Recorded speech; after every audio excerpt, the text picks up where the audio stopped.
Punjabi radio USA ਸੁਣ ਰਹੇ ਸਾਰੇ ਸਰੋਤਿਆਂ ਨੂੰ ਬਲਵਿੰਦਰ ਕੌਰ ਵੱਲੋਂ ਪਿਆਰ ਭਰੀ ਸਤਿ ਸ਼੍ਰੀ ਅਕਾਲ। ਪ੍ਰੋਗਰਾਮ ਖਬਰ ਤੇ ਨਜ਼ਰ ਵਿੱਚ ਹੋਣਗੇ ਸਾਡੇ ਸੁਣਗੇ ਭਾਰਤ ਵਿੱਚ ਪੰਜਾਬ ਦੇ ਵਿੱਚ ਕੁਛ ਹੋ ਰਿਹਾ। ਅੱਜ ਨਵੰਬਰ ਦੀ 22 ਤਰੀਕ ਕੁਛ ਇੱਕ ਖਬਰਾਂ ਤੇ ਨਜ਼ਰ ਮਾਰਾਂਗੇ। ਖਬਰਾਂ ਤੋਂ ਪਹਿਲਾਂ ਧੰਨਵਾਦ ਸਾਡੇ ਸਪਾਂਸਰ ਦਾ ਜਿਨ੍ਹਾਂ ਨੇ ਇਸ ਪ੍ਰੋਗਰਾਮ ਨੂੰ ਸਪਾਂਸਰ ਕੀਤਾ। ਸਭ ਤੱਕ ਪਹੁੰਚਾਇਆ Harminder Samra ji Sacramento, Satnam Singh Shergill Selma, Gurdeep Singh Birdi Clovis, Khalsa insurance agency ਸਾਨੂੰ 4082722500 ਹਰ ਇੱਕ ਤਰ੍ਹਾਂ ਦੀ ਇੰਸ਼ੋਰੈਂਸ ਕਰਦੇ ਨੇ। Manjit Singh Deewana, Amarjit Singh Fresno, Sarabjit Singh, Palwinder Kaur Chokar Turlock, Charanjit Patwal Yuba city. ਬਹੁਤ ਬਹੁਤ ਧੰਨਵਾਦ ਕਰਦੇ ਹਾਂ ਪ੍ਰੋਗਰਾਮਾਂ ਨੂੰ ਸਪਾਂਸਰ ਕਰਦੇ ਹੋ, ਸਭ ਤੱਕ ਪਹੁੰਚਾਉਂਦੇ ਸਾਡੇ ਨਾਲ ਜੁੜ ਚੁੱਕੇ ਨੇ। ਬਲਤੇਜ ਪੰਨੂ ਜੀ ਸਤਿ ਸ਼੍ਰੀ ਅਕਾਲ, ਸਵਾਗਤ ਹੈ ਜੀ। ਸਤਿ ਸ਼੍ਰੀ ਅਕਾਲ ਜੀ, ਧੰਨਵਾਦ ਜੀ, ਬਹੁਤ ਮਿਹਰਬਾਨੀ। ਸਭ ਤੋਂ ਪਹਿਲਾਂ ਗੱਲ ਕਰਦੇ ਹਾਂ ਮਹਾਰਾਸ਼ਟਰ ਦੇ ਵਿੱਚ ਪੋਲੀਟੀਕਲ ਡਰਾਮੇ ਦਾ। ਹੁਣ ਕਹਿੰਦੇ ਕਿ ਅੰਤ ਹੋ ਜਾਊਗਾ ਅਤੇ ਸਰਕਾਰ ਬਣਾਉਣ ਦੇ ਲਈ ਸਹਿਮਤੀ ਬਣੀ ਹੈ। ਅਤੇ ਮੁੱਖ ਮੰਤਰੀ ਦੀ ਕਿਹੜੀ ਸਹਿਮਤੀ ਬਣੀ ਹੈ, ਕੌਣ ਬਣੂਗਾ? ਦੇਖੋ, ਇਸ ਤਰ੍ਹਾਂ ਹੈ ਕਿ ਤੁਸੀਂ ਕਹਿ ਲਓ ਕਿ ਕਾਫੀ ਦਿਨ ਜਿਹੜੇ ਜੀ ਉਹ ਲੱਗੇ ਆ, ਉਹ ਵੀ ਤਕਰੀਬਨ ਡੇਲੀ ਜਿਹੜੀ ਇਹਦੀ ਅਪਡੇਟ ਕਰਦੇ ਰਹੇ ਆ। ਹੁਣ ਲਗਭਗ ਇਹ ਤੈਅ ਹੋ ਗਿਆ ਜੀ। ਅੱਜ 3 ਪਾਰਟੀਆਂ ਜਿਹੜੀਆਂ ਨੇ ਉਹ ਆਪੋ ਆਪਣੇ ਜਿਹੜੇ ਵਿਧਾਇਕਾਂ ਦੀ ਲਿਸਟ ਹੈ ਉਹਦੀ ਚਿੱਠੀ ਨਾਲ ਲਾ ਕੇ ਰਾਜਪਾਲ ਨੂੰ ਮਿਲ ਸਕਦੀਆਂ ਨੇ। ਕਾਂਗਰਸ, NCP, ਸ਼ਿਵ ਸੈਨਾ ਤਿੰਨੇ ਜਿਹੜੀਆਂ ਦੀ ਉਹ ਰਾਜੀ ਹੋ ਸਰਕਾਰ ਬਣਾਉਣ ਦੇ ਵਾਸਤੇ। ਕਾਂਗਰਸ ਤੇ NCP ਦੇ ਆਗੂਆਂ ਨੇ ਸ਼ਿਵ ਸੈਨਾ ਦੇ ਪ੍ਰਧਾਨ ਉਧਵ ਠਾਕਰੇ ਦੇ ਨਾਲ ਮਹਾਰਾਸ਼ਟਰ 'ਚ ਮੁਲਾਕਾਤ ਕਰਕੇ ਸਰਕਾਰ ਦੇ ਗਠਨ ਦੀ ਪ੍ਰਕਿਰਿਆ ਦੇ ਬਾਰੇ ਵਿਚਾਰ ਵਟਾਂਦਰਾ ਕਰ ਲਿਆ। NCP ਮੁਖੀ ਸ਼ਰਦ ਪਵਾਰ ਤੇ ਸ਼ਿਵ ਸੈਨਾ ਦੇ ਪ੍ਰਧਾਨ ਉਧਵ ਠਾਕਰੇ ਨਹਿਰੂ ਸੈਂਟਰ ਦੇ ਵਿੱਚ ਬੈਠਕ ਜਿਹੜੀ ਸੀ। ਬਾਅਦ ਦੇ ਵਿੱਚ ਪਵਾਰ ਨੇ ਇਹ ਗੱਲ ਕਹੀ ਕਿ ਉਧਵ ਠਾਕਰੇ ਨੂੰ ਮਹਾਰਾਸ਼ਟਰ ਦੀ ਕਮਾਨ ਸੌਂਪਣ ਦੇ ਬਾਰੇ ਤਿੰਨਾਂ ਪਾਰਟੀਆਂ ਦੇ ਵਿੱਚ ਸਹਿਮਤੀ ਜਿਹੜੀ ਹੈ ਉਹ ਬਣ ਗਈ ਹੈ। ਉਧਵ ਠਾਕਰੇ ਨੇ ਕਿਹਾ ਕਿ ਸਾਰੇ ਮੁੱਦਿਆਂ ਦੇ ਉੱਤੇ ਸਹਿਮਤੀ ਬਣ ਤੋਂ ਮਗਰੋਂ ਉਹ ਸਾਹਮਣੇ ਜਿਹੜਾ ਦੀ ਉਹ ਆਉਣਗੇ। ਤਿੰਨੋਂ ਪਾਰਟੀਆਂ ਦੇ ਵੱਲੋਂ ਅੱਜ ਸਾਂਝੀ ਪ੍ਰੈਸ ਕਾਨਫਰੰਸ ਜਿਹੜੀ ਦੀ ਉਹ ਕੀਤੇ ਜਾਣ ਦੀ ਸੰਭਾਵਨਾ ਹੈ, ਜਿਹਦੇ ਵਿੱਚ ਗੱਠਜੋੜ ਬਣਾਉਣ ਦਾ ਐਲਾਨ ਕੀਤਾ ਜਾ ਸਕਦਾ ਹੈ। ਕਾਂਗਰਸ ਦੇ ਆਗੂ ਪ੍ਰਿਥਵੀ ਰਾਜ ਚੌਹਾਨ ਨੇ ਇਹ ਗੱਲ ਕਹੀ ਆ ਕਿ ਤਿੰਨੇ ਪਾਰਟੀਆਂ ਦੀ ਬੈਠਕ ਹੋਊਗੀ, ਜਿਹਦੇ ਵਿੱਚ ਸਰਕਾਰ ਬਣਾਉਣ ਦੇ ਮੁੱਦਿਆਂ ਦੇ ਬਾਰੇ ਗੱਲਬਾਤ ਜਿਹੜੀ ਉਹ ਕੀਤੀ ਜਾਊਗੀ। ਸ਼ਿਵ ਸੈਨਾ ਦੇ ਮੁਖੀ ਉਧਵ ਠਾਕਰੇ ਨੇ ਆਪਣੀ ਪਾਰਟੀ ਦੇ ਵਿਧਾਇਕਾਂ ਦੇ ਨਾਲ ਮੀਟਿੰਗ ਕਰਕੇ ਉਹਨਾਂ ਨੂੰ ਦੱਸਿਆ ਕਿ ਸੈਨਾ ਦੀ ਅਗਵਾਈ ਦੇ ਹੇਠ ਸੂਬੇ 'ਚ ਸਰਕਾਰ ਬਣਾਉਣ ਦੇ ਯਤਨ ਅੰਤਮ ਦੌਰ ਦੇ ਵਿੱਚ ਨੇ। ਉਧਰ ਕਾਂਗਰਸੀ ਆਗੂ ਮਾਨਿਕ ਰਾਓ ਠਾਕਰੇ ਨੇ ਇਹ ਕਿਹਾ ਕਿ ਮੁੱਖ ਮੰਤਰੀ ਸ਼ਿਵ ਸੈਨਾ ਦਾ ਹੋਊਗਾ। NCP ਨੇ ਇਹ ਅਹੁਦਾ ਜਿਹੜਾ ਜੀ ਉਹ ਨਹੀਂ ਮੰਗਿਆ। ਭਾਰਤੀ ਜਨਤਾ ਪਾਰਟੀ ਜਿਹੜੀ ਜੀ ਉਹਦੇ ਆਗੂ ਨਿਤਨ ਗਡਕਰੀ ਇਹ ਕਹਿੰਦਾ ਹੈ ਕਿ ਮਹਾਰਾਸ਼ਟਰ ਦੇ ਸਰਕਾਰ ਬਣ ਵੀ ਜਾਂਦੀ ਹੈ ਤਾਂ 6 ਤੋਂ 8 ਮਹੀਨਿਆਂ ਤੋਂ ਵੱਧ ਜਿਹੜੀ ਜੀ ਉਹ ਨਹੀਂ ਚੱਲੂਗੀ। ਉਹ ਬਾਅਦ ਵਾਲੀਆਂ ਗੱਲਾਂ ਨੇ, ਪਰ ਇਹ ਕਿਹਾ ਜਾ ਰਿਹਾ ਹੈ ਕਿ ਅਸਲ ਦੇ ਵਿੱਚ ਜਿਹੜੀ NCP ਦੇ ਆਗੂ ਤੇ ਕਾਂਗਰਸ ਦੇ ਆਗੂਆਂ ਦੇ ਵਿਚਾਲੇ ਜਿਹੜੀ ਗੱਲਬਾਤ ਹੋਈ ਆ ਜਾਂ ਇਹ ਇੱਥੋਂ ਤੱਕ ਜਿਹੜੀ ਕਹਾਣੀ ਪਹੁੰਚੀ ਆ, ਉਹਦਾ ਇੱਕ ਪ੍ਰਮੁੱਖ ਰੀਜ਼ਨ ਜਿਹੜਾ ਜੀ ਉਹ ਇਹ ਲੱਗਦਾ ਹੈ ਕਿ ਸ਼ਿਵ ਸੈਨਾ, ਕਿਉਂਕਿ ਇਹ ਇੱਕ ਭਗਵਾਂ ਪਾਰਟੀ ਹੈ, ਪਰ ਇੰਨਾ ਜ਼ਰੂਰ ਹੈ ਕਿ ਚਾਹੇ ਉਹ ਪਿਛਲੇ 5 ਸਾਲਾਂ ਦੀ ਕੇਂਦਰ ਦੀ ਜਿਹੜੀ ਜੀ ਉਹ ਸਰਕਾਰ ਹੋਵੇ, ਉਹਦੇ ਵਿੱਚ ਕੇਂਦਰ ਦੀ ਸਰਕਾਰ ਨੂੰ ਪੱਬਾ ਭਾਰ ਜਿਹੜੀ ਜੀ ਕਰਦੀ ਰਹੀ ਆ ਉਹ ਇਹ ਸ਼ਿਵ ਸੈਨਾ ਹੀ ਹੈ। ਕਾਂਗਰਸ ਇੱਕ ਕਿਸਮ ਦੇ ਨਾਲ ਸ਼ਿਵ ਸੈਨਾ ਦੇ ਮੋਢੇ ਦੇ ਉੱਤੇ ਰੱਖ ਕੇ ਜਿਹੜਾ ਜੀ ਉਹ ਚਲਾ ਸਕਦੀ ਹੈ, ਜਿਹੜੀ ਜੀ ਉਹ ਚਲਾਊਗੀ। ਬਲਕਿ ਉਹ ਇਸ ਪੁਆਇੰਟ ਆਫ ਵਿਊ ਦੇ ਨਾਲ ਜਿਹੜਾ ਜੀ ਉਹ ਚਲਾਊਗੀ ਕਿ ਉਹਦੇ ਰਾਹੀਂ ਮਹਾਰਾਸ਼ਟਰ ਦੇ ਵਿੱਚ ਜਿਹੜਾ ਜੀ ਉਹ ਕੰਮ ਕਰਵਾ ਸਕਦੀ ਹੈ, ਜਿਹੜਾ ਕਿ ਬਿਨਾਂ ਸ਼ੱਕ BJP ਦੇ ਵਾਸਤੇ ਇੱਕ ਵੱਡਾ ਝਟਕਾ ਜਿਹੜਾ ਜੀ ਉਹ ਬਣ ਸਕਦਾ ਹੈ। ਜਦੋਂ ਇਹ ਜਿਹੜੀ ਅੱਜ ਜਦੋਂ ਇਹ ਹੋਂਦ ਦੇ ਵਿੱਚ ਜਿਹੜੀ ਜੀ ਉਹ ਸਰਕਾਰ ਆਉਣ ਦੇ ਪੂਰੇ ਅਸਾਰ ਬਣ ਜਾਣਗੇ ਔਰ ਇਹ ਰਾਜਪਾਲ ਦੇ ਕੋਲੇ ਜਾ ਕੇ ਆਪਣੀ ਚਿੱਠੀ ਸੌਂਪਣਗੇ। ਜੀ, ਪਰ ਉਹੀ ਨਾ ਪਤਾ ਨਹੀਂ ਲੱਗਦਾ ਹੁੰਦਾ ਕਿ ਕਿਹੜੇ ਵੇਲੇ ਇਹਨਾਂ ਨੇ ਕੀ ਕਰ ਲੈਣਾ। ਅਤੇ ਗੱਲ ਕਰਦੇ ਹਾਂ ਅੱਗੇ, ਪੰਜਾਬ ਪੁਲਿਸ ਨੇ ਗੈਂਗਸਟਰ ਸੁਖਪ੍ਰੀਤ ਬੁੱਢਾ ਨੂੰ ਵਾਪਸ ਲਿਆਂਦਾ। ਬੁੱਢਾ ਨੂੰ ਅਰਮੀਨੀਆ ਤੋਂ ਵਾਪਸ ਜਿਹੜਾ ਜੀ ਉਹ ਲੈ ਆਈ ਆ। ਇੱਥੇ ਭਾਰਤ ਦੇ ਮੁਤਾਬਕ ਜੀ ਦੇਰ ਰਾਤ 1 ਵਜੇ ਦੇ ਕਰੀਬ ਜਿਹੜਾ ਜੀ ਇਹ ਉਤਰੇ ਨੇ ਦਿੱਲੀ ਏਅਰਪੋਰਟ ਦੇ ਉੱਤੇ ਔਰ ਉੱਥੋਂ ਜਿਹੜਾ ਜੀ ਬਾਕੀ ਜਿਹੜੀ ਟੀਮ ਸੀ ਪੰਜਾਬ ਪੁਲਿਸ ਦੀ ਉਹਨੇ ਉਹਨੂੰ ਹਿਰਾਸਤ ਦੇ ਵਿੱਚ ਜਿਹੜਾ ਜੀ ਉਹ ਲੈ ਲਿਆ। ਦਵਿੰਦਰ ਬੰਬੀਹਾ ਗਰੁੱਪ ਦਾ ਆਪੇ ਬਣਿਆ ਮੁਖੀ ਗੁਰਪ੍ਰੀਤ ਬੁੱਢਾ ਇਰਾਦਾ ਕਤਲ, ਜਬਰ ਜਨਾਹ, ਗੈਰ ਕਾਨੂੰਨੀ ਗਤੀਵਿਧੀਆਂ ਰੋਕੂ ਐਕਟ ਦੇ 15 ਤੋਂ ਵੱਧ ਅਪਰਾਧਿਕ ਮਾਮਲਿਆਂ ਦੇ ਵਿੱਚ ਕਾਨੂੰਨ ਦਾ ਸਾਹਮਣਾ ਜਿਹੜਾ ਜੀ ਉਹ ਕਰ ਰਿਹਾ ਸੀ। ਕੁਝ ਸਮੇਂ ਤੋਂ ਉਹਦੇ ਖਾਲਿਸਤਾਨ ਪੱਖੀ ਅਨਸਰਾਂ ਦੇ ਨਾਲ ਨੇੜਤਾ ਕਰਕੇ ਸੁਰਖੀਆਂ ਦੇ ਵਿੱਚ ਜਿਹੜਾ ਜੀ ਉਹ ਆਇਆ ਸੀਗਾ। ਗੁਰਪ੍ਰੀਤ ਬੁੱਢਾ ਨੂੰ ਸਾਲ 2011 ਦੇ ਕਤਲ ਕੇਸ ਦੇ ਵਿੱਚ ਦੋਸ਼ੀ ਐਲਾਨਿਆ ਗਿਆ ਸੀ, ਪਰ 16 ਦੇ ਵਿੱਚ ਪੈਰੋਲ ਲੰਘਣ ਮਗਰੋਂ ਉਹਨੂੰ ਭਗੌੜਾ ਜਿਹੜਾ ਜੀ ਉਹ ਐਲਾਨ ਦਿੱਤਾ ਗਿਆ। ਉਹਦੇ ਖਿਲਾਫ ਹਰਿਆਣੇ ਦੇ ਵੱਖ-ਵੱਖ ਥਾਣਿਆਂ ਦੇ ਵਿੱਚ 20 ਕੇਸ ਦਰਜ ਨੇ।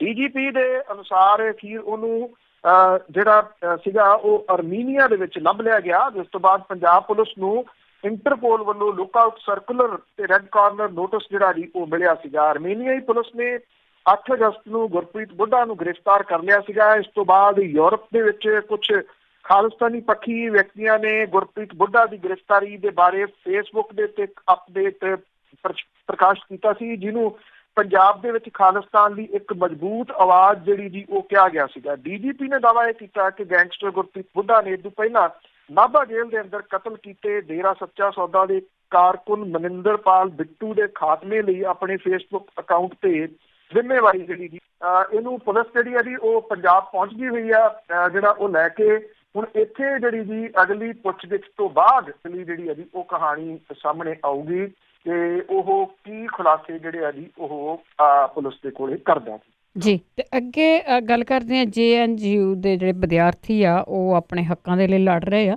ਤੇ ਹੁਣ ਹੋਰ ਭਾਰਤ ਦੇ ਵਿੱਚੋਂ ਵੀ ਹੋਰ ਸਟੂਡੈਂਟ ਵੀ ਇਹਨਾਂ ਦੇ ਹੱਕ ਵਿੱਚ ਆ ਰਹੇ। ਬਿਲਕੁਲ ਬੇਸ਼ੱਕ ਇਹ ਜਿਹੜੇ ਆਮ ਘਰਾਂ ਦੇ ਬੱਚੇ ਨੇ ਜੀ, ਜਿਹੜੇ ਇੱਥੋਂ ਕਹਿ ਲਓ ਕਿ JNU ਦੇ ਵਿੱਚੋਂ ਐਜੂਕੇਸ਼ਨ ਜਿਹੜੀ ਹੈ ਜੀ ਉਹ ਲੈ ਕੇ ਅੱਗੇ ਵਧਣਾ ਚਾਹੁੰਦੇ ਨੇ, ਪਰ ਉੱਥੇ ਵਧੀਆਂ ਜਿਹੜੀਆਂ ਫੀਸਾਂ ਨੇ ਉਹਨਾਂ ਨੇ ਇਹਨਾਂ ਦੇ ਭਵਿੱਖ ਦੇ ਉੱਤੇ ਸਵਾਲੀਆ ਚਿੰਨ੍ਹ ਜਿਹੜਾ ਜੀ ਉਹ ਲਾਇਆ। ਇਹਨੂੰ ਲੈ ਕੇ JNU ਦੇ ਵਿਦਿਆਰਥੀ ਜਿਹੜੇ ਇਸ ਵੇਲੇ ਇਹ ਸੰਘਰਸ਼ ਜਿਹੜਾ ਜੀ ਉਹ ਕਰ ਰਹੇ ਆ। ਬੇਸ਼ੱਕ ਉਹਨਾਂ ਦੀ ਵਿਰੋਧਤਾ ਜਿਹੜੀ ਆ ਉਹ ਜਿਹੜੇ BJP ਦੇ ਖਾਸ ਤੌਰ ਤੇ IT ਸੈੱਲ ਹੈ ਜੀ ਉਹਦੇ ਵਿੱਚ ਕੀਤੀ ਜਾ ਰਹੀ ਆ। ਉਹਦੇ ਬਾਵਜੂਦ ਉਹਨਾਂ ਨੂੰ ਜਿਹੜਾ ਜੀ ਉਹ ਸਹਿਯੋਗ ਮਿਲਣਾ ਸ਼ੁਰੂ ਹੋਇਆ ਜੀ। DU ਦੇ ਜਿਹੜੇ ਵਿਦਿਆਰਥੀ ਸੀ ਉਹਨਾਂ ਨੇ ਇਹਨਾਂ ਦੇ ਹੱਕ ਦੇ ਵਿੱਚ ਜਿਹੜਾ ਜੀ ਉਹ ਵਧੀਆਂ ਫੀਸਾਂ ਦੇ ਵਿਰੋਧ ਦੇ ਵਿੱਚ ਜਿਹੜਾ ਉਹ ਮੁਜ਼ਾਹਰਾ ਕੀਤਾ। ਔਰ ਇਹ ਵੀ ਹੈ ਜੀ ਕਿ ਪਟਨਾ ਦੇ ਵਿੱਚ all India progressive woman association ਦੀਆਂ ਜਿਹੜੀਆਂ ਮੈਂਬਰ ਨੇ ਉਹਨਾਂ ਨੇ ਵੀ ਇਹਨਾਂ ਫੀਸਾਂ ਦੇ ਵਾਧੇ ਦੇ ਖਿਲਾਫ ਜਿਹੜਾ ਜੀ ਰੋਸ ਪ੍ਰਗਟ ਕੀਤਾ। ਨਾ ਸਿਰਫ ਪਟਨਾ ਸਾਹਿਬ ਦੇ ਵਿੱਚ ਬਲਕਿ ਬਹੁਤ ਸਾਰੇ ਥਾਵਾਂ ਦੇ ਉੱਤੇ ਵਿਦਿਆਰਥੀ ਜਿਹੜੇ ਜੀ ਉਹ ਹੌਲੀ ਹੌਲੀ ਸੜਕਾਂ ਦੇ ਉੱਤੇ ਨਿਕਲ ਰਹੇ ਆ। ਸਰਕਾਰ ਦੇ ਵੱਲੋਂ ਨਿਯੁਕਤ ਕੀਤੀ ਗਈ 3 ਮੈਂਬਰੀ ਕਮੇਟੀ ਦੇ ਵੱਲੋਂ ਵਿਦਿਆਰਥੀਆਂ ਦੇ ਨਾਲ ਮੁਲਾਕਾਤ ਜਿਹੜੀ ਹੈ ਜੀ ਉਹ ਕੀਤੀ ਗਈ ਆ। ਖੱਬੇ ਪੱਖੀ ਪਾਰਟੀਆਂ ਦੇ ਮੈਂਬਰਾਂ ਤੇ ਭਾਜਪਾ ਦੇ ਵਿਚਾਲੇ ਜਵਾਹਰ ਲਾਲ ਨਹਿਰੂ ਯੂਨੀਵਰਸਿਟੀ ਦੇ ਵਿਦਿਆਰਥੀਆਂ ਦੇ ਵੱਲੋਂ ਹੋਸਟਲ ਫੀਸਾਂ 'ਚ ਵਾਧੇ ਤੇ ਹੋਸਟਲ ਮੈਨੂਅਲ ਦੇ ਖਰੜੇ ਨੂੰ ਲੈ ਕੇ ਕੀਤੇ ਜਾ ਰਹੇ ਵਿਰੋਧ ਦੇ ਮੁੱਦੇ ਦੇ ਉੱਤੇ ਰਾਜ ਸਭਾ ਦੇ ਵਿੱਚ ਝੜਪ ਜਿਹੜੀ ਜੀ ਉਹ ਹੋਈ। HRD ਮੰਤਰਾਲੇ ਦੇ ਵੱਲੋਂ ਬਣਾਈ 3 ਮੈਂਬਰੀ ਕਮੇਟੀ ਨੇ ਯੂਨੀਵਰਸਿਟੀ ਦਾ ਦੌਰਾ ਕੀਤਾ। ਕਮੇਟੀ ਦੇ ਵੱਲੋਂ ਅਗਲੇ ਹਫ਼ਤੇ ਸਿਫਾਰਿਸ਼ਾਂ ਮੰਤਰਾਲੇ ਨੂੰ ਸੌਂਪੀਆਂ ਜਾਣਗੀਆਂ।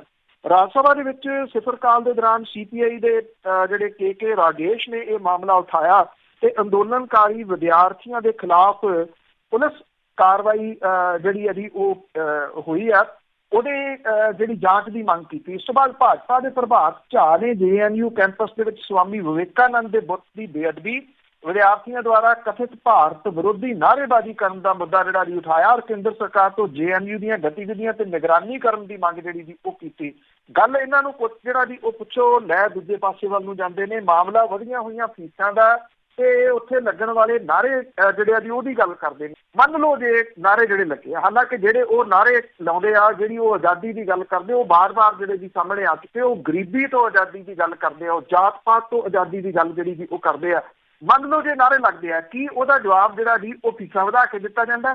ਇਹ ਇਹਨਾਂ ਦੀ ਜਿਹੜੀ ਹੈ ਜੀ ਉਹ ਕਹਾਣੀ ਸਮਝ ਨਹੀਂ ਆ ਰਹੀ। ਅਸਲ ਦੇ ਵਿੱਚ ਇਹ ਆਮ ਲੋਕਾਂ ਦੇ ਧੀਆਂ ਪੁੱਤ ਜਿਹੜੇ ਨੇ ਕਿਤੇ ਉਹ ਐਜੂਕੇਟ ਨਾ ਹੋ ਜਾਣ, ਉਹਨਾਂ ਨੂੰ ਨੱਪਣ ਦੀ ਇੱਕ ਕੋਸ਼ਿਸ਼ ਹੈ। ਬਿਲਕੁਲ ਜੀ, ਇਹ ਤਾਂ ਬਹੁਤ ਚਿਰਾਂ ਦੀ ਨੱਪਣ ਦੀ ਕੋਸ਼ਿਸ਼ ਹੈ। ਜੇ ਅਨਪੜ੍ਹ ਰਹਿਣਗੇ ਲੋਕੀ ਤਾਂ ਹੀ ਹੈ ਨਾ, ਇਹ ਰਾਜ ਕਰਨਗੇ ਇਹ। ਤੇ ਅੱਗੇ ਗੱਲ ਕਰਦੇ ਹਾਂ ਭਾਰਤ ਦੀ। ਕਾਫੀ ਟਾਈਮ ਤੋਂ ਇਹ ਗੱਲਬਾਤ ਹੋ ਰਹੀ ਆ ਵੈਸੇ ਕਿ ਸੋਸ਼ਲ ਮੀਡੀਆ 'ਤੇ ਜਾਂ ਇੱਧਰ ਉੱਧਰ ਹੋਰ ਅਖਬਾਰਾਂ ਦੇ ਵਿੱਚ ਜਿਹੜਾ ਭਾਰਤ ਦੇ ਵਾਸਤੇ ਕਿ ਬਹੁਤ ਤਰੱਕੀ ਕਰ ਲਈ ਆ, ਡਿਜੀਟਲ ਹੋ ਗਿਆ, ਖਬਰਾਂ ਲੱਗਦੀਆਂ ਕਿ ਇਹਦਾ ਜਿਹੜਾ ਅੰਦਰਲਾ ਆ ਬਹੁਤ ਕੁਛ ਠੀਕ ਆ। ਪਰ ਹੁਣ ਇੱਕ ਅਖਬਾਰ ਨੇ ਇਸ ਨੈਟਵਰਕ ਦਾ ਜਿਹੜਾ ਪਰਦਾਫਾਸ਼ ਕੀਤਾ।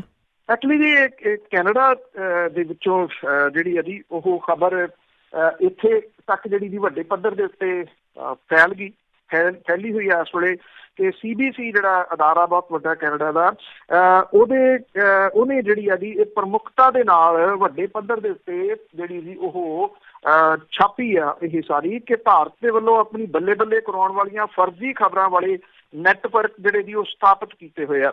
ਇਹਦੇ ਵਿੱਚ ਖੁਲਾਸਾ ਇਹ ਕੀਤਾ ਗਿਆ ਹੈ ਕਿ ਕਿਸੇ ਸ੍ਰੀਵਾਸਤਵ ਗਰੁੱਪ ਦੇ ਵੱਲੋਂ ਵਿਦੇਸ਼ਾਂ ਦੇ ਵਿੱਚ IP ਸਟੇਸ਼ਨਾਂ ਤੇ ਉੱਥੋਂ ਵੱਖ-ਵੱਖ ਅਖਬਾਰਾਂ ਦੇ ਨਾਲ ਮਿਲਦੇ ਜੁਲਦੇ ਨਾਵਾਂ ਵਾਲੇ ਖਾਤੇ ਬਣਾ ਕੇ ਫਰਜ਼ੀ ਖਬਰਾਂ ਪਾਈਆਂ ਜਾ ਰਹੀਆਂ ਨੇ। ਇੱਕ ਜਿਹੜੀ ਇਹ ਡਿਟੇਲ ਸਟੋਰੀ ਹੈ ਜੇ ਕਿਸੇ ਨੇ ਪੜ੍ਹੀ ਆ ਤੇ ਇਹ ਉਹਨਾਂ ਲੇਖਕਾਂ ਦੇ ਨਾਮ ਉਹਨੇ ਛਾਪੇ ਆ ਜਿਨ੍ਹਾਂ ਨੂੰ ਲਿਖਤ ਦੇ ਬਦਲੇ ਅਦਾਇਗੀ ਜਿਹੜੀ ਜੀ ਉਹ ਕੀਤੀ ਗਈ ਆ। ਇਹਦੇ 'ਚ ਟੋਰਾਂਟੋ ਸਨ ਲਈ ਕੰਮ ਕਰਦੇ ਤਾਰਿਕ ਫਤਿਹ ਦਾ ਜ਼ਿਕਰ ਹੈ, ਜਿਹਨੇ ਮੰਨਿਆ ਹੈ ਕਿ ਉਹਨੂੰ ਕਿਸੇ ਖਾਸ ਲੇਖ ਦੇ ਪ੍ਰਕਾਸ਼ਨ ਦੇ ਵਾਸਤੇ ਅਦਾਇਗੀ ਕੀਤੀ ਗਈ ਸੀਗੀ। ਅਖਬਾਰ ਨੇ ਯੂਰਪੀ ਖੋਜ ਸੰਗਠਨ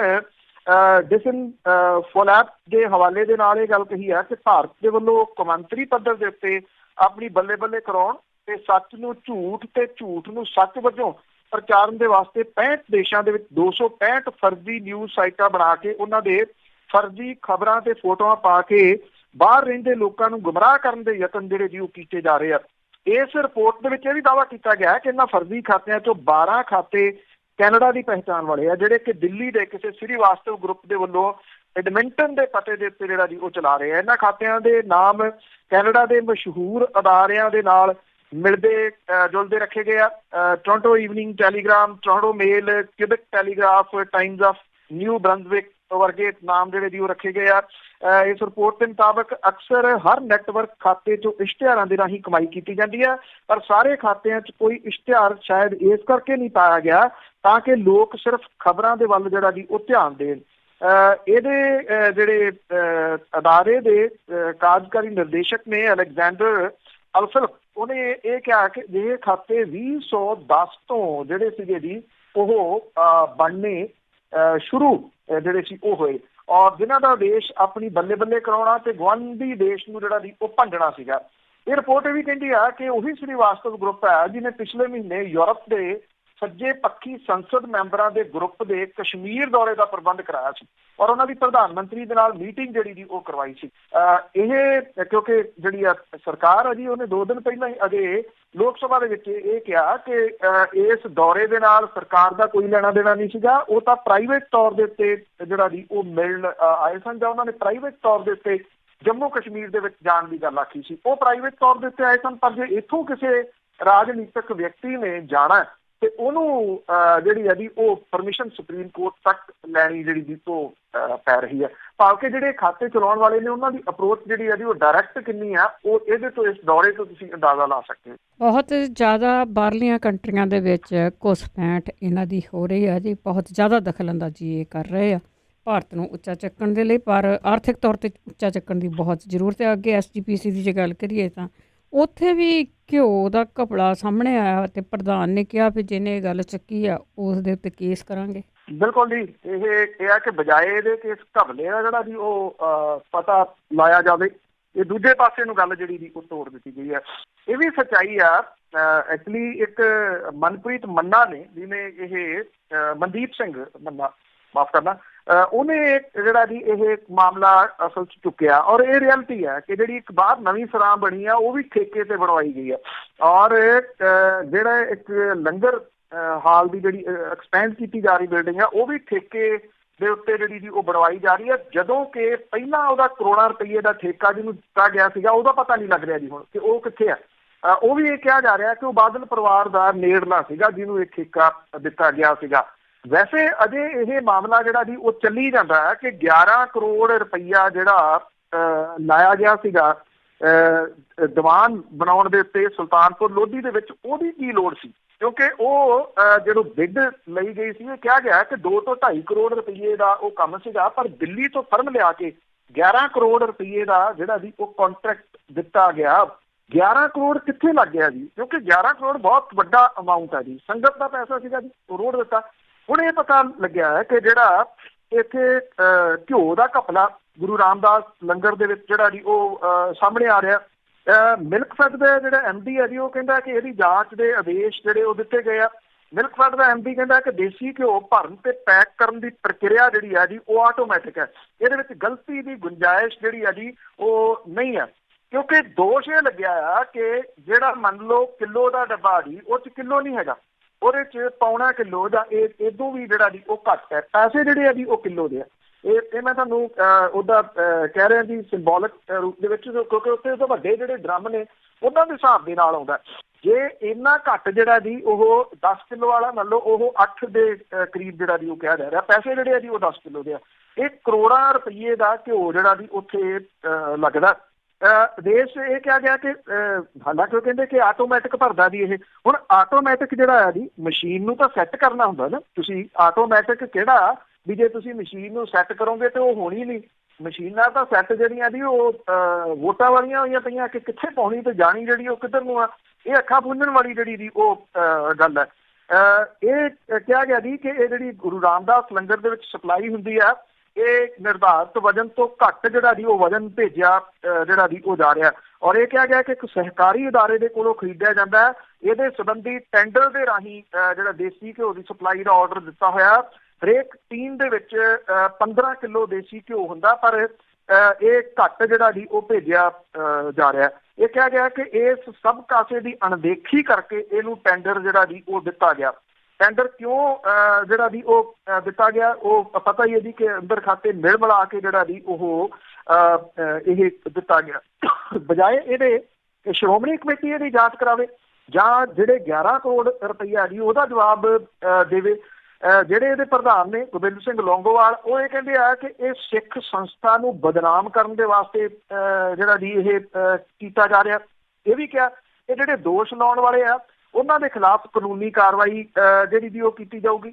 ਇਹ ਕਿਹਾ ਕਿ ਐਵੇਂ ਬੇਬੁਨਿਆਦ ਦੋਸ਼ ਜਿਹੜੇ ਵੀ ਲਾਏ ਜਾ ਰਹੇ ਆ। ਪ੍ਰਕਾਸ਼ ਪੁਰਬ ਸੰਬੰਧੀ ਬਣਾਏ ਗਏ ਪੰਡਾਲ ਦੇ ਉੱਤੇ ਵੀ ਜਿਹੜੇ ਵੀ ਉਹ ਦੋਸ਼ ਲਾਏ ਜਾ ਰਹੇ ਆ। ਇਹ ਕਿਹਾ ਕਿ ਟੈਂਡਰ ਰਾਹੀਂ ਪਾਰਦਰਸ਼ੀ ਢੰਗ ਦੇ ਨਾਲ ਕੰਮ ਕੀਤੇ ਜਾਂਦੇ। ਜੇ ਪਾਰਦਰਸ਼ੀ ਢੰਗ ਦੇ ਨਾਲ ਕੰਮ ਕੀਤੇ ਜਾਂਦੇ ਆ ਤੇ ਪ੍ਰਧਾਨ ਸਾਹਿਬ ਇੱਕ ਪ੍ਰੈਸ ਕਾਨਫਰੰਸ ਕਰਕੇ ਉਹ ਟੈਂਡਰ ਦਿਖਾ ਦਿੰਦੇ ਕਿ ਟੈਂਡਰ ਕਿਹੜੇ ਕਿਹੜੇ ਆਏ ਸੀਗੇ ਤੇ ਕਿੰਨਾ ਨੂੰ ਜਿਹੜੇ ਦਿੱਤੇ ਗਏ ਤੇ ਗੱਲ ਕਲੀਅਰ ਜਿਹੜੀ ਜੀ ਹੋ ਜਾਂਦੀ। ਬਜਾਏ ਇਹਦੇ ਕਿ ਕਿਸੇ ਸਵਾਲ ਚੁੱਕਣ ਵਾਲੇ ਦੇ ਦੁਆਲੇ ਤੁਸੀਂ ਜਿਹੜਾ ਜੀ ਉਹ ਹੋ ਜਾਓ, ਇਹਦਾ ਸਪਸ਼ਟੀਕਰਨ ਤਾਂ ਜਿਹੜਾ ਜੀ ਉਹ ਦੇਣਾ ਹੀ ਕਿਤੇ ਨਾ ਕਿਤੇ ਪਊਗਾ। ਸੋ ਇਹ ਇੱਕ ਸੰਸਥਾ ਜਾਂ ਇੱਕ ਉਹ ਜਗ੍ਹਾ ਜਿੱਥੇ ਲੋਕਾਂ ਦੀ ਬਲਾਈਂਡ ਜਿਹੜੀ ਜੀ ਉਹ ਆਸਥਾ ਹੈ। ਔਰ ਕਿੰਨਾ ਪੈਸਾ ਉੱਥੇ ਰੋਜ਼ ਜਿਹੜਾ ਚੜ੍ਹਦਾ, ਜਿਹੜਾ ਨਗਰ ਕੀਰਤਨ ਸੀ ਉਹ ਤੋਂ ਕਿੰਨਾ ਪੈਸਾ ਜਿਹੜਾ ਜੀ ਉਹ ਇਕੱਠਾ ਹੋਇਆ, ਇਹ ਕੋਈ ਅਪਡੇਟ ਜਿਹੜਾ ਜੀ ਉਹ ਦੇਣ ਦੇ ਵਾਸਤੇ ਤਿਆਰ ਨਹੀਂਗਾ। ਜਥੇਦਾਰ ਸਾਹਿਬ ਐਲਾਨ ਤਾਂ ਕਰ ਰਹੇ ਆ ਕਿ ਸਾਦੇ ਵਿਆਹ ਜਿਹੜੇ ਵੀ ਉਹ ਕਰੋ ਔਰ ਖਰਚੇ ਤੋਂ ਛੁਟਕਾਰਾ ਪਾਓ, ਪਰ ਉਹ ਜਥੇਦਾਰ ਸਾਹਿਬ ਵੀ ਇਹ ਨਹੀਂ ਦੱਸਦੇ ਕਿ 11 ਕਰੋੜ ਰੁਪਈਏ ਦੇ ਨਾਲ ਜਿਹੜਾ ਜੀ ਐਡਾ ਵੱਡਾ ਪੰਡਾਲ ਲਾ ਲੈਣਾ ਇਹ ਕਿੱਧਰ ਦਾ ਸਾਦਾਪਣ ਹੋ ਗਿਆ। ਆਪਣੇ ਤੇ ਥੋੜ੍ਹੀ ਹੁੰਦੀਆਂ ਇਹ ਗੱਲਾਂ, ਦੂਜਿਆਂ ਲਈ ਹੁੰਦੀਆਂ ਜੀ। ਅੱਗੇ ਜੰਮੂ ਕਸ਼ਮੀਰ ਦੀ ਆਪਾਂ ਗੱਲ ਕਰੀਏ ਤਾਂ ਉੱਥੇ ਜ਼ਿੰਦਗੀ ਚੱਲਣ ਤੋਂ ਪਹਿਲਾਂ ਹੀ ਫਿਰ ਮੱਠੀ ਪੈ ਗਈ। ਬਿਲਕੁਲ ਜੀ। ਐਕਚੁਅਲੀ ਇਹ ਤੁਸੀਂ ਕਹਿ ਲਓ ਕਿ ਇੱਕ ਕਿਸਮ ਦੇ ਨਾਲ ਜਦੋਂ ਭਾਰਤ ਦੇ ਗ੍ਰਹਿ ਮੰਤਰੀ ਜਿਹੜੇ ਨੇ ਉਹ ਬਿਆਨ ਦੇ ਰਹੇ ਨੇ ਕਿ ਉੱਥੇ ਸਾਰਾ ਕੁਝ ਜਿਹੜਾ ਜੀ ਉਹ ਠੀਕ ਠਾਕ ਹੋ ਗਿਆ ਤੇ ਨੋਰਮਲ ਹੋ ਗਿਆ, ਸਾਰੇ ਅਦਾਰੇ ਜਿਹੜੇ ਜੀ ਉਹ ਖੁੱਲ੍ਹਣੇ ਸ਼ੁਰੂ ਹੋ ਗਏ ਤੇ ਉਹ ਕਹਿੰਦੇ ਇੰਟਰਨੈਟ ਉਦੋਂ ਸ਼ੁਰੂ ਕਰ ਦਿਆਂਗੇ ਜਿੱਦਣ ਉੱਥੋਂ ਜਿਹੜਾ ਜੀ ਹਰੀ ਝੰਡੀ ਲੋਕਲ ਪ੍ਰਸ਼ਾਸਨ ਜਿਹੜਾ ਜੀ ਉਹ ਦੇ ਦੂਗਾ। ਇਹਦੇ ਤੁਸੀਂ ਕਹਿ ਲਓ ਕਿ ਬਿਆਨ ਦੇਣ ਦੇ ਅਗਲੇ ਦਿਨ ਜਿੱਦਣ ਜੁਮੇ ਦੀ ਨਮਾਜ਼ ਜਿਹੜੀ ਜੀ ਉਹ ਹੁੰਦੀ ਆ ਤਾਂ ਲੋਕਾਂ ਨੇ ਸਮੁੱਚਾ ਜਿਹੜਾ ਮਾੜਾ ਮੋਟਾ ਖੁੱਲ੍ਹਦਾ ਸੀ ਉਹ ਵੀ ਬੰਦ ਜਿਹੜਾ ਜੀ ਉਹ ਕਰ ਦਿੱਤਾ। ਸਰਕਾਰੀ ਬੱਸ ਕੋਈ ਨਹੀਂ ਨਜ਼ਰ ਆਈ। ਜੰਮੂ ਕਸ਼ਮੀਰ ਦਾ ਵਿਦੇਸ਼ ਦਰਜਾ ਖੋਏ ਜਾਣ ਤੋਂ 100 ਦਿਨਾਂ ਤੋਂ ਵੱਧ ਦੁਕਾਨਾਂ ਜਿਹੜੀਆਂ ਜੀ ਉਹ ਬੰਦ ਰਹੀਆਂ। ਧਮਕੀ ਭਰੇ ਪੋਸਟਰਾਂ ਦੇ ਬਾਵਜੂਦ ਪਿਛਲੇ ਕੁਝ ਦਿਨਾਂ ਤੋਂ ਵਾਦੀ ਦੇ ਕੁਝ ਇਲਾਕਿਆਂ ਦੇ ਵਿੱਚ ਵਪਾਰਕ ਅਦਾਰੇ ਤੇ ਦੁਕਾਨਾਂ ਪੂਰਾ ਦਿਨ ਖੁੱਲ੍ਹਣ ਲੱਗ ਪਈਆਂ ਸੀ। ਜ਼ਿੰਦਗੀ ਹੌਲੀ ਹੌਲੀ ਪਟੜੀ ਦੇ ਉੱਤੇ ਆਉਣ ਦਾ ਇਸ਼ਾਰਾ ਮਿਲ ਰਿਹਾ ਸੀ। ਪਰ ਜਦੋਂ ਇਹ ਬਿਆਨ ਜਿਹੜਾ ਜੀ ਪਾਰਲੀਮੈਂਟ ਦੇ ਵਿੱਚ ਆਇਆ ਤੇ ਸਰਕਾਰੀ ਦਫ਼ਤਰ ਤੇ ਵਿਦਿਅਕ ਅਦਾਰੇ ਜਿਹੜਾ ਜੀ ਉਹ ਫੇਰ ਬੰਦ ਹੋ ਗਏ। ਲੋਕਾਂ ਨੂੰ ਇਹ ਬਿਆਨ ਜਿਹੜੇ ਜੀ ਉਹ ਪਸੰਦ ਨਹੀਂ ਆਏ। Kashmir chamber of commerce and industry ਦੇ ਪ੍ਰਧਾਨ ਸ਼ੇਖ ਅਸ਼ਕ ਕਹਿੰਦਾ ਕਿ ਜਿਹੜਾ ਜੀ ਅਸੀਂ ਦੁਕਾਨਾਂ ਜਿਹੜੀਆਂ ਜੀ ਉਹ ਇੱਕ ਦਿਨ ਪਹਿਲਾਂ ਖੁੱਲ੍ਹੀਆਂ ਦੇਖੀਆਂ ਸੀਗੀਆਂ, ਪਰ ਲੋਕਾਂ ਨੇ ਬਿਨਾਂ ਕਿਸੇ ਕਾਲ ਤੋਂ ਦੁਕਾਨਾਂ ਫੇਰ ਜਿਹੜੀਆਂ ਜੀ ਉਹ ਸਾਰੀਆਂ ਬੰਦ ਜਿਹੜੀਆਂ ਸੀ ਉਹ ਕਰ ਦਿੱਤੀਆਂ। ਔਰ ਜਿਹੜੀ ਕਸ਼ਮੀਰ ਦੀ ਸਭ ਤੋਂ ਵੱਡੀ ਜਾਮਾ ਮਸਜਿਦ ਹੈ ਉੱਥੇ ਜੁਮੇ ਦੀ ਨਮਾਜ਼ ਲਗਾਤਾਰ 16ਵੇਂ ਜੁਮੇ ਦੀ ਨਮਾਜ਼ ਜਿਹੜੀ ਜੀ ਉਹ ਇੱਥੇ ਅਦਾ ਜਿਹੜੀ ਉਹ ਨਹੀਂ ਕੀਤੀ ਗਈ। ਇਹ ਵੀ ਜਿਹੜਾ ਜੀ ਇਹ ਕਿਹਾ ਗਿਆ ਕਿ ਸ਼੍ਰੀਨਗਰ ਦੇ ਮੁੱਖ ਬਾਜ਼ਾਰ ਤੇ ਹੋਰ ਨੇੜਲੇ ਇਲਾਕੇ ਜਿਹੜੇ ਨੇ ਉਹ ਕੰਪਲੀਟ ਬੰਦ ਰਹੇ। ਥੋੜੇ ਜਿਹੇ ਸਮੇਂ ਦੀ ਦੁਕਾਨਾਂ ਖੁੱਲੀਆਂ, ਬਾਅਦ ਦੇ ਵਿੱਚ ਲੋਕਾਂ ਨੇ ਦੁਕਾਨਾਂ ਜਿਹੜੀਆਂ ਸੀ ਉਹ ਬੰਦ ਕਰ ਦਿੱਤੀਆਂ। ਨਾ ਪ੍ਰਾਈਵੇਟ ਵਹੀਕਲ ਕੋਈ ਨਜ਼ਰ ਆ ਰਿਹਾ, ਨਾ ਸਰਕਾਰੀ ਵਹੀਕਲ ਜਿਹੜੇ ਜੀ ਉਹ ਨਜ਼ਰ ਆ ਰਹੇ ਆ। ਇਹ ਹੁਣ ਲੋਕ ਜਿਹੜੇ ਨੇ ਜੀ ਉਹ ਰੋਸ ਪ੍ਰਗਟ ਜਿਹੜਾ ਜੀ ਉਹ ਕਰ ਰਹੇ ਆ। ਉੱਥੇ ਪਾਰਲੀਮੈਂਟ ਦੇ ਵਿੱਚ ਕੁਛ ਕਿਹਾ ਜਾ ਰਿਹਾ, ਉੱਥੇ ਅਸਲ ਜਿਹੜੀ ਸਿਚੁਏਸ਼ਨ ਆ ਜੀ ਉਹ ਬਿਲਕੁਲ ਉਲਟਾ ਉੱਥੇ ਜੋ ਕਿਹਾ ਜਾ ਰਿਹਾ ਉਹਦੇ ਤੋਂ। ਜੀ ਤੇ ਅੱਗੇ ਪੰਜਾਬ ਦੀ ਫਾਈਨੈਂਸ਼ੀਅਲ ਹਾਲਤ ਤੇ ਜੇ ਗੱਲ ਕਰੀਏ ਤੇ ਜਿਹੜੇ ਫਾਈਨੈਂਸ ਮਿਨਿਸਟਰ ਆ ਉਹ ਕਹਿੰਦੇ ਵੀ ਐਮਰਜੈਂਸੀ ਵਰਗੀਆਂ ਹਾਲਾਤ ਬਣੇ ਹੋਏ ਆ, ਪਰ ਮੁੱਖ ਮੰਤਰੀ ਵੀ ਗਾਇਬ ਆ ਤੇ ਫਿਰ ਉਹ ਖਰਚੇ ਵੀ ਮੇਰੇ ਖਿਆਲ ਸਰਕਾਰੀ ਖਰਚੇ ਕਰਦੇ। ਬਿਲਕੁਲ ਜੀ, ਐਕਚੁਅਲੀ ਇਹ ਆ ਕਿ ਜਦੋਂ GST ਲਾਗੂ ਹੋਣੀ ਸੀ ਤੇ ਵੱਡੇ ਝੰਡਾ ਬਰਦਾਰਾਂ ਦੇ ਵਿੱਚੋਂ ਇੱਕ ਮਨਪ੍ਰੀਤ ਸਿੰਘ ਬਾਦਲ ਹੋਰੀ ਸਨ ਜੀ, ਇਹਦੇ ਕਹਿੰਦੇ ਸਨ ਕਿ GST ਵਰਗੀ ਜਿਹੜੀ ਉਹ ਚੀਜ਼ ਪਹਿਲੀ ਵਾਰੀ ਮੁਲਕ ਦੇ ਵਿੱਚ ਔਰ ਇੱਕ ਬਹੁਤ ਵੱਡਾ ਰੈਵੋਲੂਸ਼ਨ ਜਿਹੜਾ ਦੀ ਆ ਰਿਹਾ। ਹੁਣ ਉਹਨਾਂ ਨੂੰ ਜਿਹੜਾ ਜੀ ਆਟੇ ਦਾਲ ਦੇ ਭਾਅ ਪਤਾ ਲੱਗ ਗਏ ਮਨਪ੍ਰੀਤ ਸਿੰਘ ਬਾਦਲ ਹੋਰਾਂ ਨੂੰ ਕਿ ਇਹ GST ਜਿਹੜਾ ਦੀ ਉਹ ਸੂਬਿਆਂ ਦੇ ਹੱਥ ਵੱਢ ਕੇ ਕਿਵੇਂ ਕੇਂਦਰ ਦੀ ਸਰਕਾਰ ਨੇ ਆਪਣੇ ਕੋਲੇ ਜਿਹੜਾ ਦੀ ਉਹ ਰੱਖ ਲਏ। ਸੂਬੇ ਦੇ ਹਾਲਾਤ ਇੱਥੋਂ ਤੱਕ ਡਾਵਾਂਡੋਲ ਹੋ ਚੁੱਕੇ ਆ ਕਿ ਸਰਕਾਰ ਨੂੰ ਰੋਜ਼ ਦਾ ਖਰਚਾ ਪਾਣੀ ਚਲਾਉਣਾ ਵੀ ਔਖਾ ਹੋ ਗਿਆ। ਸੂਬੇ ਦੇ ਖਜ਼ਾਨਾ ਵਿਭਾਗ ਦੇ ਕੋਲੇ ਕਰੋੜਾਂ ਰੁਪਏ ਦੇ ਬਿੱਲ ਫਸੇ ਹੋਣ ਕਰਕੇ ਸਾਰਾ ਤਾਣਾ ਬਾਣਾ ਜਿਹੜਾ ਦੀ ਉਲਝ ਗਿਆ। ਵਿਦੇਸ਼ ਦੌਰੇ ਦੇ ਉੱਤੇ ਗਏ, ਵਲਾਇਤ ਦੇ ਵਿੱਚ ਘੁੰਮ ਰਹੇ ਮੁੱਖ ਮੰਤਰੀ ਕੈਪਟਨ ਅਮਰਿੰਦਰ ਸਿੰਘ ਹੋਰਾਂ ਨੂੰ ਇਹਦੀ ਪਰਵਾਹ ਹੈ ਜਾਂ ਨਹੀਂ ਇਹ ਨਹੀਂ ਅਜੇ ਪਤਾ ਲੱਗਿਆ, ਪਰ ਮਨਪ੍ਰੀਤ ਬਾਦਲ ਜਿਹੜੇ ਵਿੱਤ ਮੰਤਰੀ ਨੇ ਉਹਨਾਂ ਨੇ ਤਕਰੀਬਨ ਤੁਸੀਂ ਕਹਿ ਲਓ ਕਿ ਜਿਹੜਾ ਉਹਨਾਂ ਦਾ ਬਿਆਨ ਹੈ ਉਹ ਹੱਥ ਖੜੇ ਕਰਨ ਵਾਲਾ ਔਰ ਇਹ ਗੱਲ ਕਹੀ ਆ ਕਿ ਪੰਜਾਬ ਦੇ ਵਿੱਚ ਵਿੱਤੀ ਐਮਰਜੈਂਸੀ ਵਾਲੀ ਸਥਿਤੀ ਜਿਹੜੀ ਹੈ ਜੀ ਉਹ ਬਣ ਗਈ ਆ ਕਿ ਵਿੱਤੀ ਐਮਰਜੈਂਸੀ ਜਿਹੜੀ ਉਹ ਲਾਉਣੀ ਪੈ ਸਕਦੀ ਆ। ਇਹਦੇ ਸੰਬੰਧੀ ਮੁੱਖ ਸਕੱਤਰ ਨੇ ਵਿੱਤ ਵਿਭਾਗ ਤੋਂ ਇਲਾਵਾ ਵਿਭਾਗਾਂ ਦੇ ਸੀਨੀਅਰ ਅਧਿਕਾਰੀਆਂ ਦੀ ਮੀਟਿੰਗ ਜਿਹੜੀ ਹੈ ਜੀ ਉਹ ਬੁਲਾਈ ਸੀਗੀ। ਵਿੱਤ ਮੰਤਰੀ ਮਨਪ੍ਰੀਤ ਸਿੰਘ ਬਾਦਲ ਦਾ ਇਹ ਕਹਿਣਾ ਜੀ ਕਿ ਇਹਦੇ ਵਾਸਤੇ ਕੇਂਦਰ ਦੀ ਸਰਕਾਰ ਜਿਹੜੀ ਉਹ ਜ਼ਿੰਮੇਵਾਰ ਹੈ। ਕੇਂਦਰ ਦੀ ਸਰਕਾਰ ਦੇ ਕੋਲੇ ਸੂਬੇ ਦੇ 4100 ਕਰੋੜ ਰੁਪਏ ਫਸੇ ਪਏ ਆ ਤੇ ਪਿਛਲੇ 2.5 ਮਹੀਨਿਆਂ ਤੋਂ GST ਮੁਆਵਜ਼ੇ ਤੇ ਬਕਾਏ ਕੇਂਦਰ ਨੇ ਰਿਲੀਜ਼ ਜਿਹੜੇ ਜੀ ਉਹ ਨਹੀਂ ਕੀਤੇ। ਪੰਜਾਬ ਦੀਆਂ ਜੇਲ੍ਹਾਂ ਦੇ ਵਿੱਚ ਸਿਰਫ 2 ਦਿਨ ਦਾ ਰਾਸ਼ਨ ਹੈ ਜੀ ਔਰ ਪੁਲਿਸ ਦਾ ਖਰਚਾ ਚੁੱਕਣ ਦੇ ਵਾਸਤੇ ਪੈਸੇ ਜਿਹੜੇ ਜੀ ਉਹ ਘੱਟ ਨੇ। ਮਨਪ੍ਰੀਤ ਸਿੰਘ ਬਾਦਲ ਨੇ ਮੁੱਖ ਮੰਤਰੀ ਨੂੰ ਜਾਣੂ ਕਰਵਾਉਂਦਿਆਂ ਤੁਰੰਤ ਦਖਲ ਦੇਣ ਦੇ ਵਾਸਤੇ ਜਿਹੜਾ ਜੀ ਉਹ ਕਿਹਾ। ਹੁਣ ਤੁਰੰਤ ਦਖਲ ਵਲਾਇਤ ਬੈਠੇ ਸ਼ਿਕਾਰ ਖੇਡਦੇ ਕਿਵੇਂ ਜਿਹੜਾ ਜੀ ਉਹ ਕਰ ਲੈਣ, ਇਹ ਜਿਹੜੀ ਜੀ ਉਹ ਸਮਝ ਤੋਂ ਪਰੇ ਆ। ਵਿੱਤ ਮੰਤਰੀ ਨੇ ਇਹ ਗੱਲ ਕਹੀ ਆ ਕਿ ਆਉਂਦਿਆਂ ਸਾਲ ਸਭ ਤੋਂ ਪਹਿਲੀ ਮੀਟਿੰਗ ਜਿਹੜੀ ਜੀ ਉਹ ਇਹੀ ਲਵਾਉਣਗੇ ਜਿਹੜੇ ਮੁੱਖ ਮੰਤਰੀ ਤੋਂ। ਦੂਜਾ ਇਹਦਾ ਪੱਖ ਹੋਰ ਜਿਹੜਾ ਜੀ ਉਹ ਵੀ ਸੁਣ ਲਓ ਕਿ ਜਦੋਂ ਮੁੱਖ ਮੰਤਰੀ ਜਿਹੜਾ ਨੇ ਨਵੇਂ ਸਲਾਹਕਾਰ ਰੱਖੇ, ਕਹਿੰਦੇ ਨਾ ਕੋਠੀਆਂ ਦੇਣੀਆਂ ਨਾ ਦਫ਼ਤਰ ਇਹਨਾਂ ਨੂੰ ਦੇਣੇ ਆ, ਨਾ ਅਸੀਂ ਕੋਈ ਵਾਧੂ ਖਰਚਾ ਜਿਹੜਾ ਜੀ ਉਹ ਪਾਉਣਾ। ਦਫ਼ਤਰ ਦੇ ਦਿੱਤੇ, ਅਮਲਾ ਫੈਲਾ ਦੇ ਦਿੱਤਾ ਤੇ ਹੁਣ ਇਹਨਾਂ ਦੀਆਂ ਕੱਲ ਅਰਜ਼ੀਆਂ ਜਿਹੜੀਆਂ ਜੀ ਉਹ ਲਾਤੀਆਂ ਜਿਹੜੇ ਸਲਾਹਕਾਰ ਨੇ ਉਹਨਾਂ ਨੇ ਤੇ ਸਾਨੂੰ ਵੀ 39 ਸੈਕਟਰ ਦੇ ਵਿੱਚ ਵੱਡੀਆਂ ਕੋਠੀਆਂ ਵੀ ਜਿਹੜੀਆਂ ਉਹ ਦਿਓ। ਸਾਡੇ ਕੋਲੇ ਕੰਮ ਕਰਾਉਣ ਬਹੁਤ ਲੋਕ ਆਉਂਦੇ ਆ ਤੇ ਅਸੀਂ ਸਾਡੇ ਕੋਲੇ ਕੋਠੀ ਵੱਡੀ ਹੈ ਨਹੀਂ 39 ਸੈਕਟਰ ਦੇ ਵਿੱਚ, ਉੱਥੇ ਜਿਹੜੀ ਹੈ ਜੀ ਇਹ ਕੋਠੀ ਮਿਲਣੀ ਚਾਹੀਦੀ ਆ। ਸੋ ਇਹ ਚਰੁੰਦਣ ਦੇ ਉੱਤੇ ਜਿਹੜੇ ਜੀ ਉਹ ਲੱਗੇ ਹੋਏ ਆ। ਜਿਹੜੇ ਇਹ ਠੀਕ ਹੈ GST ਵਾਲਾ ਮੁੱਦਾ ਜਿਹੜਾ ਜੀ ਉਹ ਬਹੁਤ ਵੱਡਾ ਮੁੱਦਾ, ਪਰ ਪੰਜਾਬ ਸਰਕਾਰ ਨੇ ਇਸ ਮਾਮਲੇ ਦੇ ਉੱਤੇ ਪਿਛਲੇ ਸਮੇਂ ਦੇ ਦੌਰਾਨ ਜਿਹੜਾ ਜੀ ਉਹ ਕੀ ਕੀਤਾ, ਉਹਨੇ ਰੈਵਨਿਊ ਜਿਹੜਾ ਸੀਗਾ ਜੀ ਉਹ ਵਧਾਉਣ ਦੇ ਵਾਸਤੇ ਕੀ ਕੀਤਾ। ਜੋ ਸ਼ਰਾਬ ਜਿਹੜੀ ਦੀ ਨਾਲ ਲੱਗਵੇਂ ਸੂਬੇ ਤੋਂ ਆ ਕੇ ਏਡੀ ਵੱਡੀ ਗਿਣਤੀ ਦੇ ਵਿੱਚ ਸਮਗਲ ਹੋ ਰਹੀ ਆ ਉਹਨੂੰ ਰੋਕਣ ਦੇ ਕੋਈ ਪ੍ਰਬੰਧ ਨਹੀਂ ਕੀਤੇ ਗਏ। ਕਿਉਂਕਿ ਉਹਦੇ ਪਿੱਛੇ ਵੀ ਜਿਹੜੇ ਪਾਵਰ ਦੇ ਵਿੱਚ ਲੋਕ ਨੇ ਉਹਨਾਂ ਲੋਕਾਂ ਦਾ ਹੀ ਹੱਥ ਹੈ ਜੀ। ਉਹ ਵੱਡਾ ਇੱਕ ਕਾਰੋਬਾਰ ਇਲੀਗਲ ਸ਼ਰਾਬ ਦਾ ਚਲਾ ਰਹੇ ਨੇ। ਟੈਕਸ ਜਿਹੜੇ ਨੇ ਉਹ ਇੱਕਸਾਰ ਨਾ ਹੋਣ ਕਰਕੇ ਪੈਟਰੋਲ ਡੀਜ਼ਲ ਜਿਹੜੇ ਗੁਆਂਢੀ ਸੂਬਿਆਂ ਦੇ ਨੇੜੇ ਨੇ, ਚਾਹੇ ਉਹ ਹਰਿਆਣੇ ਹੈ ਚਾਹੇ ਉਹ ਚੰਡੀਗੜ੍ਹ ਹੈ, ਲੋਕ ਉੱਥੋਂ ਪਵਾਉਣ ਨੂੰ ਜਿਹੜਾ ਜੀ ਉਹ ਤਰਜੀਹ ਦਿੰਦੇ ਆ ਕਿਉਂਕਿ ਉੱਥੇ ਸਸਤਾ ਹੈ ਜਿਹੜਾ ਜੀ ਟੈਕਸ ਉੱਥੇ ਘੱਟ ਨੇ, ਟੈਕਸ ਇੱਕਸਾਰ ਜਿਹੜੇ ਦੀ ਉਹ ਨਹੀਂ ਹੈਗੇ। ਇਸ ਕਰਕੇ ਜੋ ਹਾਲਾਤ ਪੰਜਾਬ ਦੇ ਜਿਹੜੇ ਜੀ ਉਹ ਬਣੇ ਹੋਏ ਆ ਤੇ ਜੇ ਵਿੱਤ ਮੰਤਰੀ ਹੱਥ ਜਿਹੜੇ ਜੀ ਉਹ ਖੜੇ ਕਰ ਰਹੇ ਆ ਤੇ ਅੰਦਾਜ਼ਾ ਤੁਸੀਂ ਲਾ ਸਕਦੇ ਹੋ ਕਿ ਸਿਚੁਏਸ਼ਨ ਕਿੰਨੀ ਗੰਭੀਰ ਬਣੀ ਪਈ ਹੈ। ਹਾਂਜੀ, ਜਿਨ੍ਹਾਂ ਨੇ ਕੰਟਰੋਲ ਕਰਨਾ ਆ। ਤੇ ਅੱਗੇ ਅਖੀਰ ਦੇ ਵਿੱਚ ਆਪਾਂ ਗੱਲ ਕਰਦੇ ਹਾਂ ਪਟਿਆਲੇ ਦਾ ਜਿਹੜਾ ਕਾਂਗਰਸੀ ਵਿਧਾਇਕ ਦੀ ਗੱਲ ਕੀਤੀ ਸੀਗੀ ਤੇ ਉਸ ਦਾ ਜਿਹੜਾ ਮਾਮਲਾ ਆ ਵਿਧਾਇਕਾਂ ਦਾ ਸੁਲਝਣ ਦੀ ਥਾਂ ਦੇ ਉੱਤੇ ਉਲਝ ਰਿਹਾ ਹੈ। ਬਿਲਕੁਲ ਜੀ, ਇੱਕ ਤਾਂ ਮਾਮਲਾ ਜਿਹੜਾ ਮਦਨ ਲਾਲ ਜਲਾਲਪੁਰ ਦਾ ਇੱਕ ਸੈਪਰੇਟਲੀ ਜਿਹੜਾ ਜੀ ਸ਼ੁਰੂ ਹੋਇਆ ਹੈ। ਉਹ ਸੈਪਰੇਟਲੀ ਇਹ ਸ਼ੁਰੂ ਹੋ ਗਿਆ ਕਿ ਜਿਹੜੀ ਉਹਦੀ ਇੱਕ ਵੀਡੀਓ ਵਾਇਰਲ ਹੋ ਗਈ ਸੀਗੀ ਜਿਹਦੇ ਵਿੱਚ ਉਹ ਕਹਿੰਦਾ ਪੁਲਿਸ ਨੂੰ ਕਿ ਚੱਕ ਲਿਆਓ ਪਰਿਵਾਰ ਦੀਆਂ ਔਰਤਾਂ ਵੀ ਸਾਰੀਆਂ ਜਿਹੜੀਆਂ ਦੀ, ਤੇ ਉਹਦੇ ਨਾਲ ਇੱਕ ਜਿਹੜਾ ਵੂਮਨ ਕਮਿਸ਼ਨ ਹੈ ਜੀ ਉਹਨੇ ਦੇ ਦਿੱਤਾ ਜੀ ਨੋਟਿਸ SSP ਦੇ ਰਾਹੀਂ ਕਿ ਵਿਧਾਇਕ ਜਿਹੜਾ ਜੀ ਆ ਕੇ ਪੇਸ਼ ਹੋਵੇ ਕਿ ਔਰਤਾਂ ਦੇ ਬਾਰੇ ਦੇ ਵਿੱਚ ਇਸ ਤਰ੍ਹਾਂ ਗੱਲ ਜਿਹੜੀ ਜੀ ਉਹ ਕਿਵੇਂ ਕਰ ਰਿਹਾ। ਮਦਨ ਲਾਲ ਜਲਾਲਪੁਰ ਨੇ ਦੂਜੇ ਪਾਸੇ ਜਿਹੜਾ ਜੀ ਇਹ ਦੋਸ਼ ਲਾਇਆ ਹੈ ਕਿ ਕਾਂਗਰਸੀ ਸਰਪੰਚ ਦੇ ਉੱਤੇ ਹਮਲਾ ਕਰਨ ਵਾਲੇ ਅਕਾਲੀ 5 ਦਿਨ ਬਾਅਦ ਵੀ ਪੁਲਿਸ ਦੀ ਨਲਾਇਕੀ ਦੇ ਚੱਲਦਿਆਂ ਜਿਹੜਾ ਜੀ ਉਹ ਫਰਾਰ ਹੈ। ਉਧਰ ਜਿਹੜਾ ਇੱਥੇ ਥਾਣਾ ਖੇੜੀ ਗੰਡਿਆਂ ਪੈਂਦਾ ਜਿਹਦੇ ਵਿੱਚ ਪਿੰਡ ਪੈਂਦਾ ਜਿੱਥੇ ਹਮਲਾ ਹੋਇਆ, ਉਹਦਾ ਇੰਚਾਰਜ ਜਿਹੜਾ ਸੀਗਾ ਜੀ ਉਹਨੂੰ ਸਸਪੈਂਡ ਕਰ ਦਿੱਤਾ ਜਿਹੜਾ ਜੀ SSP ਹੋਰਾਂ ਨੇ। ਹਾਲਾਂਕਿ SSP ਇਹ ਕਹਿੰਦੇ ਨੇ ਕਿ DSP ਘਨੌਰ ਖੁਦ ਜਾਂਚ ਜਿਹੜਾ ਜੀ ਉਹ ਕਰ ਰਹੇ ਆ। ਔਰ ਇਹ ਕਿਹਾ ਜਾ ਰਿਹਾ ਕਿ ਉਹਨਾਂ ਨੇ ਕਿਹਾ SSP ਨੇ ਕਿ ਜੇ ਜਾਂਚ ਕਿਸੇ ਦੂਸਰੀ ਟੀਮ ਨੂੰ ਦੇਣੀ ਪਈ ਤਾਂ ਇਹਦੇ ਤੋਂ ਵੀ ਜਿਹੜਾ ਵੀ ਉਹ ਗੁਰੇਜ਼ ਨਹੀਂ ਕਰਨਗੇ। ਜਿਹੜਾ ਵਿਧਾਇਕ ਆ ਜੀ ਉਹ ਕਹਿੰਦਾ ਕਿ ਮੈਨੂੰ ਨਹੀਂ ਪਤਾ ਕਿ ਕਿਹੜੀ ਟੀਮ ਹੈ, ਪਰ ਉਹਨਾਂ ਨੇ ਇਹ ਕਿਹਾ ਕਿ ਜਿਸ ਦਿਨ ਫੜੇ ਜਾਣਗੇ ਉਦੋਂ ਹੀ ਉਹ ਗੱਲ ਜਿਹੜੀ ਵੀ ਉਹ ਕਰਨਗੇ। ਦੂਜੇ ਪਾਸੇ ਜਿਹੜਾ ਹਰਦਿਆਲ ਸਿੰਘ ਕੰਬੋਜ ਹੈ, ਜਿਹੜਾ ਕਿ ਇੱਥੇ ਹਲਕਾ ਰਾਜਪੁਰਾ ਤੋਂ ਜਿਹੜਾ ਜੀ ਉਹ ਵਿਧਾਇਕ ਹੈ, ਉਹਨੇ ਇਹ ਗੱਲ ਕਹੀ ਆ ਕਿ ਉਹ ਲਗਾਤਾਰ ਦੋਸ਼ ਜਿਹੜਾ ਜੀ ਲਾ ਰਿਹਾ ਕਿ ਪੁਲਿਸ ਨੇ ਨਸ਼ੀਲੀਆਂ ਗੋਲੀਆਂ ਦੇ ਨਾਲ ਫੜੇ ਗਏ ਬੰਦੇ ਨੂੰ ਬਿਨਾਂ ਕਾਰਵਾਈ ਕੀਤਿਆਂ ਪੈਸੇ ਲੈ ਕੇ ਛੱਡਿਆ। ਜਿਹੜੇ ਪੁਲਿਸ ਵਾਲੇ ਆ ਜੀ ਉਹ ਇਹ ਕਹਿੰਦੇ ਆ ਕਿ SSP ਜਿਹੜੇ ਜੀ ਇੱਦਾਂ ਦਾ ਕੁਛ ਨਹੀਂ ਹੋਇਆ। ਹਰਦਿਆਲ ਸਿੰਘ ਕੰਬੋਜ ਜਿਹੜਾ ਜੀ ਉਹ ਕਹਿੰਦਾ ਹੈ ਕਿ 2 ਦਿਨ ਦਾ ਮੈਂ ਟਾਈਮ ਦਿੰਦਾ ਜਾਂਚ ਦਾ, ਨਹੀਂ ਤਾਂ 2 ਦਿਨ ਤੋਂ ਬਾਅਦ ਮੈਂ ਲੋਕਾਂ ਦੇ ਸਾਹਮਣੇ ਜਿਹੜਾ ਜੀ ਉਹ ਰੱਖੂੰਗਾ ਕਿ ਕਿਹੜੇ ਅਫਸਰ ਨੇ ਇਹਦੇ ਵਿੱਚ ਰਿਸ਼ਵਤ ਲਈ ਤੇ ਕਿੰਨੇ ਪੈਸੇ ਲਏ ਔਰ ਕਿਵੇਂ ਇਸ ਬੰਦੇ ਨੂੰ ਜਿਹੜਾ ਜੀ ਉਹ ਛੱਡਿਆ ਗਿਆ। ਤੀਸਰਾ ਜਿਹੜਾ ਮਾਮਲਾ ਹੈ ਜੀ ਉਹ ਰਜਿੰਦਰ ਸਿੰਘ ਦਾ, ਜਿਹੜਾ ਕਿ ਹਲਕਾ ਸਮਾਣਾ ਤੋਂ ਵਿਧਾਇਕ ਹੈ। ਉਹਨੇ ਫਿਰ ਜਿਹੜੀ ਹੈ ਜੀ ਇਹ ਗੱਲ ਦੁਹਰਾਈ ਹੈ ਕਿ ਉਹਨਾਂ ਦੇ ਪਰਿਵਾਰ ਦੇ ਜਿਹੜੇ ਆ ਫੋਨ ਟੈਪ ਕੀਤੇ ਜਾ ਰਹੇ ਆ, ਜਦੋਂ ਕਿ SSP ਸਾਹਿਬ ਜਿਹੜੇ ਨੇ ਉਹ ਇਹ ਕਹਿੰਦੇ ਆ ਕਿ CIA ਇੰਚਾਰਜ ਦੇ ਨਾਲ ਗੱਲਬਾਤ ਹੋਈ ਆ। ਉਹਨਾਂ ਨੇ ਕਿਹਾ ਹੈ ਕਿ MLA ਦਾ PA ਜਿਹੜਾ ਜੀ ਉਹ ਫੋਨ ਦੇ ਉੱਤੇ ਮਿਸਬਿਹੇਵ ਜਿਹੜਾ ਜੀ ਉਹ ਕਰਦਾ ਸੀਗਾ। ਇਸ ਕਰਕੇ ਇਹ ਕਿਹਾ ਕਿ ਹਰ ਬੰਦੇ ਦੇ ਕੋਲ ਐਂਡਰੋਇਡ ਫੋਨ ਹੈ, ਇਸ ਕਰਕੇ ਆਟੋ ਰਿਕਾਰਡਿੰਗ ਜਿਹੜੀ ਉਹਦੀ ਹੋ ਜਾਂਦੀ ਆ।